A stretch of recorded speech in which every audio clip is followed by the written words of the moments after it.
Hi everyone, good morning. It's Margaret Manning here, and welcome to 60 and Me. How are you doing this morning? Hope you're doing great. I'm having a good morning. I got up quite early this morning before the sun rose, actually, and just got just into this mode of positivity. I'm really hoping it's going to be a great day for you. It's really why we're here for each other every morning, and I do appreciate you all taking the time to join us and get involved in the conversations. It really means a lot to me. I started 60 and Me now almost 4 years ago, and I've just been so impressed by the quality of the women in our group, how the conversations are kept respectful and loving, and it just reinforced over and over again for me how beautiful women in our age group are. Women and men and people of all ages are precious to me, but there's something about women when they turn 60 or around that age where they just start to have a sensitivity about life that is very, very beautiful. And it's gratitude, it's wisdom, it's understanding, it's having been through some hard knocks, having gone through things that really have shaped a personality. So it's wonderful to have you all here. Thank you very much for that. Now, I'm having my tea this morning. I've got my favorite green tea, Twinings, and it's how I start my day probably 3 out of the 7 days in the week. I love green tea. So I hope that you have a good cup of tea or coffee, and I want to talk to you today about style. Style has never been a big priority for me. When I was younger, I was a bit of a beatnik. I think I wore my black turtleneck sweater and jeans most of my teens and 20s, and I just never really prioritized fashion. Now, I do love color and fashion and textiles. In fact, I'm a huge fan of textiles around the world, and I often go on trips to just explore different textile traditions. So I love, colors and scarves and accessories, but I'm not sort of a trendy person. And I don't go out looking for trends. And maybe you do, and that's totally fine, but maybe you don't. Perhaps you've got a more bohemian and eclectic approach to fashion. I interviewed a woman once, Judith Boyd, who has a website called Style Crone, and she is fabulous. She lives in the States, and her attitude to fashion is amazing. Very classic and stylized, but she just does such incredible things with accessories, and her clothes really speak for her. And the same for me, that I think that your clothing should be an extension of your personality. And so she has hats and scarves, and she's of course beautiful. I mean, she's in her 70s now, I think. But age is absolutely no limit. She's got a great Instagram site. If you follow Instagram, it's Judith Boyd Style Crone. Very, very cool. Anywho, we had a nice conversation online and talked about some principles of style that I think will certainly work for her, and maybe they'll help you as well as you're thinking about how to let fashion be a way of communicating for you. So first thing is to buy clothes that fit.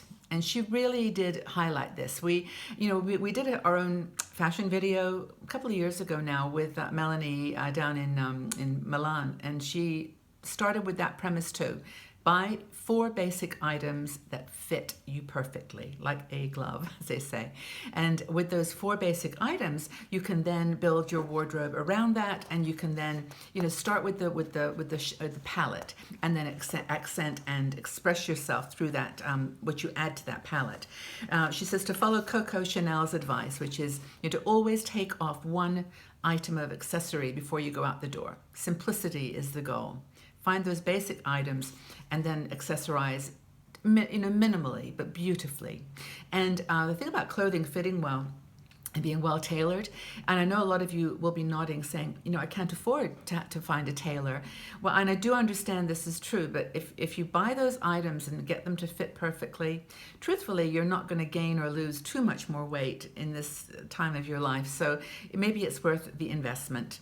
It's just, just a way. Just embellish them afterwards with jewels and scarves, but know that you've got those 3 or 4 or 5 items that really fit you. One thing about jewelry I wanted to mention, and as an accessory, which I think is really something unique and interesting, is I love pearls. It's one of my favorite accessories. I wear them all the time. But what I do with my pearls, I wanted to show you this because I've talked about it before, but I don't know if I've ever shown you. What I love doing, these are, by the way, not expensive pearls. They are just pearls that I pick up in little vintage shops. But what I do is I add a piece of jewelry to my pearl. So here's a pearl with a little piece of purple, I should put it the right way around, little purple stone. And I've just attached it to the pearl, if you can see that, just like that. This was actually made by a really, really good friend of mine in the States. Her name is Cynthia Marsh, and she does the most incredible, I should see if I can show you that. It's just beautiful. And so I could wear it with this top, actually. It's perfect. But I add that. So, for example, another one is this green one. And again, just a little piece of, I'm not sure what this is, agate or something that's I put on the pearl. Very, very simple. And these have got beautiful tops to them with big, big loops. So I can just loop it onto the pearl and it's just gorgeous. I really, really like it. And then a final one is I've worn this one before. You've probably seen it. It's my turquoise one.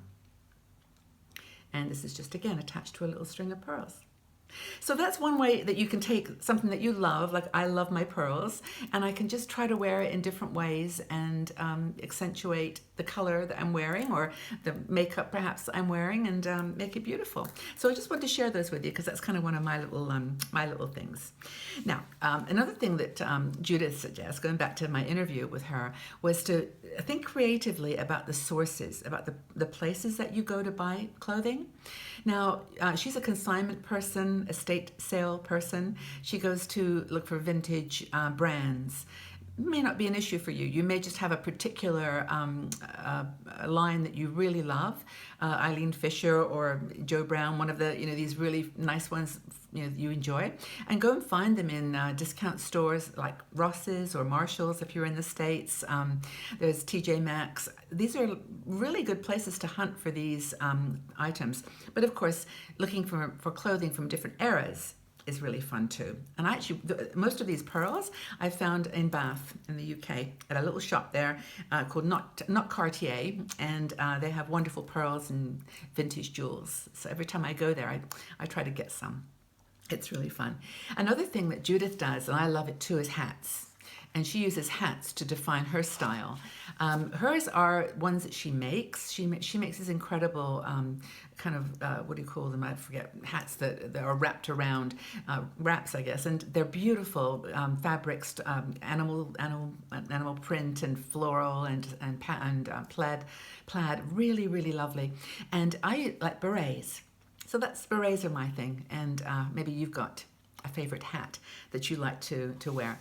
I am a big believer that hats are conversation starters. I swear every time I wear my hat, I get more smiles. Maybe I'm smiling more, but I get more smiles, and I also get comments. There's something about hats that seems to make people feel like they can talk to you and you just are more approachable. I don't know, maybe that's just my imagination. And some people don't like hats. I totally get that. I wasn't really a hat person in my life. Berets I consider a hat, I guess, but they're more just an extension of me. I don't wear fancy hats or those fascinators that you wear, that the royal family wears in the UK. I just wear very simple berets. I have about 5 or 6 different colors. I wear them. I should downsize, but anyway, I do love my hats. So that's I think some of the ideas that Judith and I came up with, and we would love your thoughts. What ideas do you have for expressing your individuality in the clothes that you wear? I think it's more important to kind of go back to that exercise that we talked about before, which is choosing 3 words that define your style. And just even 2 words, and use those as the guidance for the fashion and style that you choose. So for me, it's cultured bohemian. Those are my 2 words. I like my cultured pearls. I like my cultured sort of plain clothing, straight lines. But I also like bohemian scarves and jewelry and hats. So that's me. What are your 2 words that describe your style? It's a good exercise, actually. I really would like to ask you to leave that comment below. But, Judith says that you, with your clothing, as an older woman, you can communicate your wisdom, your maturity, your style, your knowledge, your what you want to have a conversation about. You can express who you are through your style. So I hope you have a go with that, and let us know what you like to do, what kind of fashion you like to wear. Thanks for being here today, everyone. I really hope you've had a good time sharing these thoughts about style.